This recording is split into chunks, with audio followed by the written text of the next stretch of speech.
વિવેક, તું હજી એકવાર વિચારી લે ભાઈ. મેં બધું વિચારી લીધું છે અને આ મારો છેલ્લો નિર્ણય છે. ગુસ્સામાં લીધેલા નિર્ણય આગળ જતા અફસોસ કરાવે છે. નિર્ણય મારો છે તો એનો અફસોસ પણ મારો જ હશે. તમારે ચિંતા કરવાની કોઈ જરૂર નથી. તમે બંને એકબીજાને પ્રેમ કરતા હતા, એટલે જ તો અમે મોટાભાઈ દેવેનના લગ્ન બાકી હોવા છતાં તમારા લગ્ન કરાવ્યા. અને તું આવી જીદ કરે તો આરતીનું શું? એનું એ જાણે. મારે તો બસ હવે છૂટા છેડા જોઈએ છે. અને છૂટા છેડાનું કારણ તું કહે છે કે હું કહું? રાહુલ, તું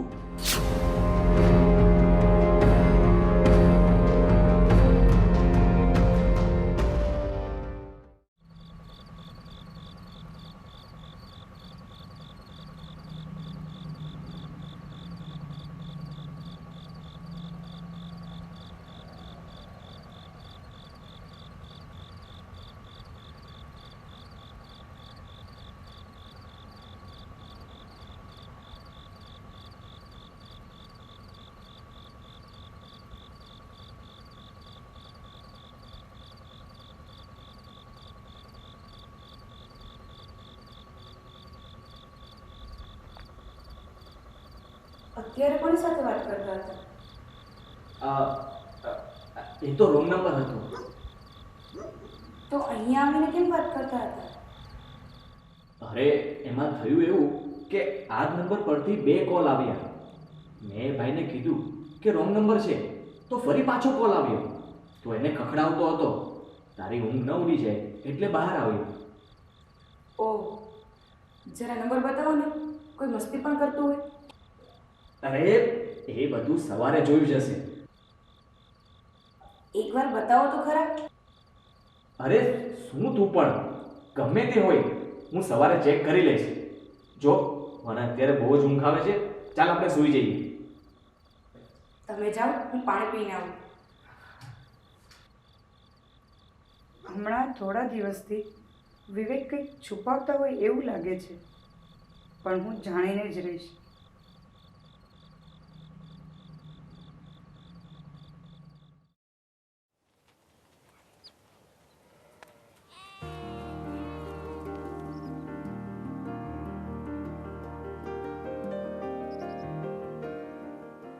વિવેક, એક મિનિટ. શું છે? જલ્દી બોલો. બેટા, તું આવે ત્યારે મેડિકલમાંથી મારી દવા લેતો આવીશ. ના, ભાઈને કહી દો, મને ટાઈમ નથી. પણ મેડિકલ તારી ઓફિસની પાસે જ તો છે. ત્યાં સસ્તી પડે છે એટલે તને કહ્યું. મારે સ્પેશિયલ ધક્કો ખાવો પડશે. તો ખાઈ લો ને. એ કઈ મારા એકલાની માં નથી. એક ધક્કો ખાઈ લેશો તો કઈ ઘસાઈ નહીં જાવ. આ શું? વિવેક, આ કઈ રીત થઈ વાત કરવાની? તો શું કરું? તમને લોકોને એક વારમાં સમજ તો પડતી નથી. મેં તમને પહેલા જ કહ્યું ને કે મારે લેટ થાય છે, તો પણ તમે લોકો મારી સાથે ધડ કરીને મને વધુ લેટ કરાવો છો. હા તો જા, અમે અમારું કરી લઈશું. એક કામ ચીંધીએ એમાં આટલું બધું શાનું સંભળાવે છે? હા તો મને કહેવાનું જ નહીં.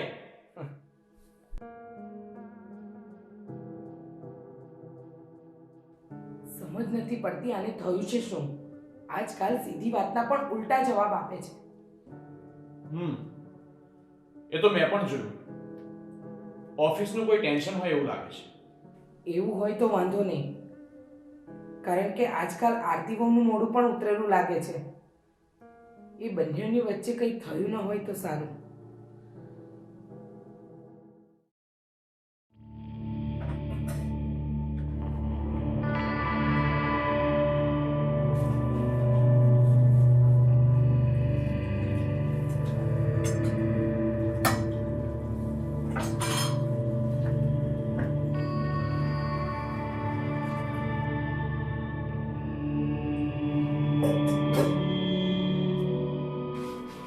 મમ્મી, જમવાનું શું બનાવું? બેટા, તને જે ઠીક લાગે ને એ બનાવી નાખજે. સારું.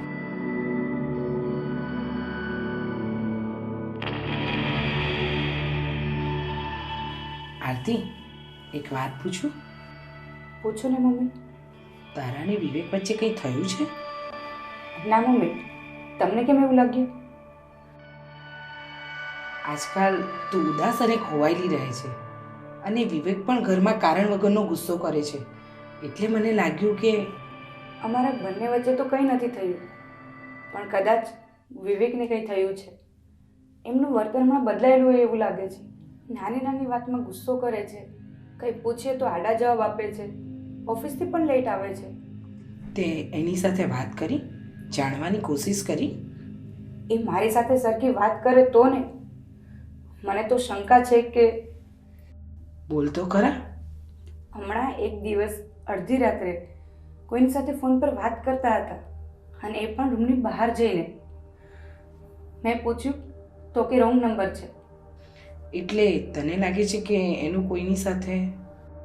મારું મન તો માનવા તૈયાર નથી, પણ એમનું વર્તન જ કંઈક એવું છે. હું દેવેન સાથે વાત કરીશ, તું ચિંતા ના કરતી, અને છે ને આમ ઉદાસ ના ફર્યા કર, અમારો જીવ બળે છે.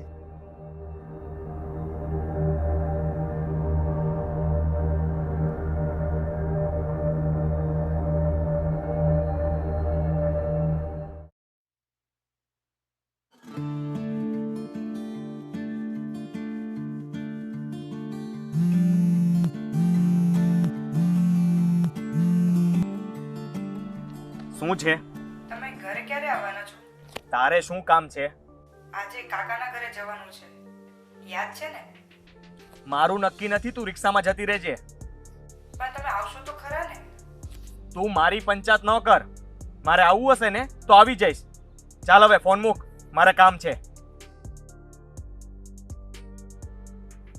કોણ ભાભી હતા? બીજું કોણ હોય? આ બૈરાઓને પંચાયત કરવા સિવાય કઈ ધંધો જ નથી. ક્યાં છો? શું કરો છો? કોની સાથે છો? ક્યારે આવશો? આટલા સવાલના જવાબ કેબીસીમાં આપીએ ને તો 1 કરોડ પાક્કા મળે. એવું નથી ભાઈ, હું ભાભીને બરાબર ઓળખું છું. એ કોઈ દિવસ કામ વગર હેરાન ન કરે. અને તે ભાભી સાથે ફોનમાં જે રીતે વાત કરી એ શું બરાબર છે? વાહ, હવે તું પણ મને સલાહ આપ. તું મારો મિત્ર છો કે એનો? આ કેવો સવાલ છે? તો પછી એનો ચમચો શું કામ બને છે? બોલતા પહેલા એકવાર વિચાર તો કર કે શું બોલે છે ને કોને બોલે છે. સાચું બોલીએ ને એટલે બધાને મરચા લાગે. તું પાગલ થઈ ગયો છે?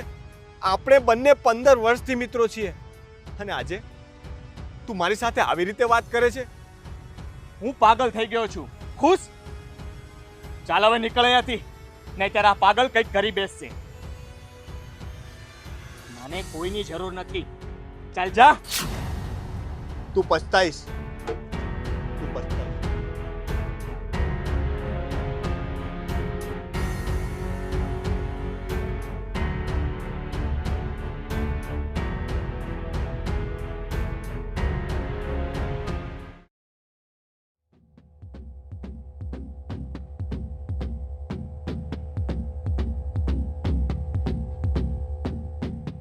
આરતી,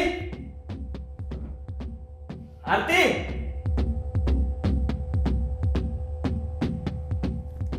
તને કેટલી વાર ના પાડી છે કે મારી વસ્તુને અડવાનું નહીં. મારી બાઇકની ચાવી ક્યાં છે? તમે જ ક્યાંક મૂકી હશે, મેં તો જોઈ પણ નથી. મને પાક્કું યાદ છે, કાલે ત્યાં ટેબલ પર મૂકી હતી અને હવે ત્યાં નથી. તો ક્યાં ગઈ હશે? મને લાગે છે કે ચાવીને પાંખ આવી ગઈ હશે, એટલે ઉડી ગઈ હશે. ક્યાં ગઈ હશે એટલે તે જ ક્યાંક મૂકી હશે. યાદ કર ડોબી. હું સાચું બોલું છું. હા, તમે મારી સાથે આમ કેમ વાત કરો છો? શું થયું છે તમને?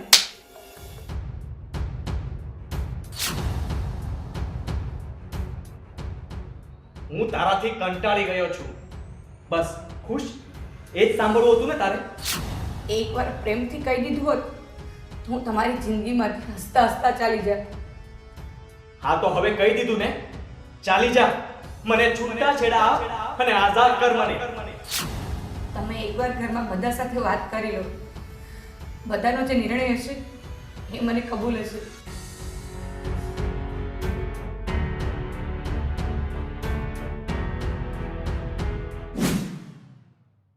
મને લાગ્યું કે તે આ બધાને સાચું કારણ તો કહ્યું જ નહીં હોય, તો હું જ આવીને જણાવી દઉં. આ મારા ઘરની અંગત વાત છે.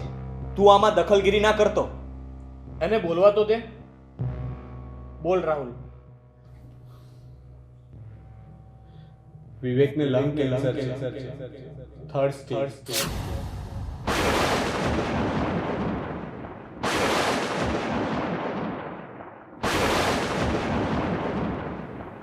એણે આ વાત આપણા બધાથી છુપાવી, પણ શું કામ એ તો વિવેક જ કહેશે. વિવેક કહી દે કે આ ખોટું છે. તમે લોકો મજાક કરો છો ને? રાહુલ, તું શું બોલે છે એ ખબર તો છે ને? કાશ હું ખોટું બોલતો હોત, પણ હું જાતે એની ફાઇલ જોઈને આવ્યો છું. મને હમણાંથી એનું વર્તન બદલાયેલું લાગતું હતું. ગઈકાલે એને કેન્સર હોસ્પિટલમાંથી નીકળતા જોયો અને તપાસ કરી, એટલે મને ખબર પડી. વિવેક, રાહુલ સાચું કહે છે. મને પણ 2 મહિના પહેલા જ ખબર પડી અને ડૉક્ટર કહે છે કે સારું થવાના કોઈ ચાન્સીસ નથી, કારણ કે ચેપ વધુ ફેલાઈ ગયો છે. પણ અમને વાત તો કરાય ને. શું વાત કરું અને વાત કરીને શું ફાયદો? જે માએ જન્મ આપ્યો એને કેવી રીતે કહું કે માં, તારો દીકરો મરી રહ્યો છે? જે બાપ સમાન ભાઈનો ટેકો બનવાનું હોય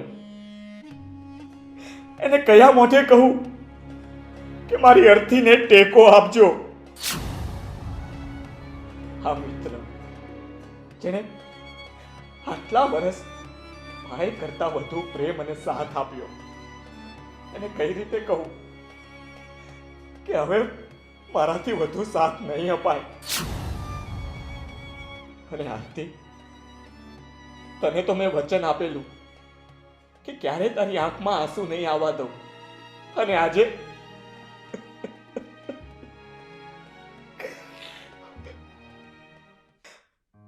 એટલે મેં વિચાર્યું કે હું એટલો ખરાબ બની જાઉં કે તમે લોકો મને નફરત કરવા લાગો. તો જ્યારે હું જાઉં ત્યારે તમે વધુ દુઃખી ના થાવ. પાગલ છે તું. અરે જિંદગી તો જીવી જાણવાની હોય. આ મરી મરીને જીવે એ મારો મિત્ર તો ના જ હોય. મારો મિત્ર તો કોઈના બાપથી ન બીવે. તો આ કેન્સર શું ચીજ છે? સાચી વાત છે ભાઈ. કેટલું જીવ્યા એ મહત્વનું નથી, કેવું જીવ્યા એ મહત્વનું છે. આપણે સારામાં સારા ડોક્ટરની સલાહ લઈશું.